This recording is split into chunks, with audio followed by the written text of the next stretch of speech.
Welcome to this tutorial on installing the Orchestra command line interface. Orchestra is a platform for networking and orchestration between IoT, edge, and hybrid cloud computing resources.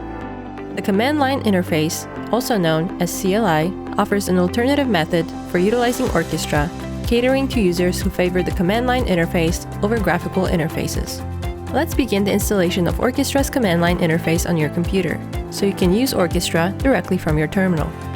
First, go to our documentation page at docs.orchestra.cthings.co. Grab the installation command from the documentation and run it. Now, type OCLI in the terminal. You will see a help message confirming everything is set up. To log in, use the command OCLI AUTH login. This will open a browser window where you can enter the code displayed in your terminal. Next, log in with your credentials.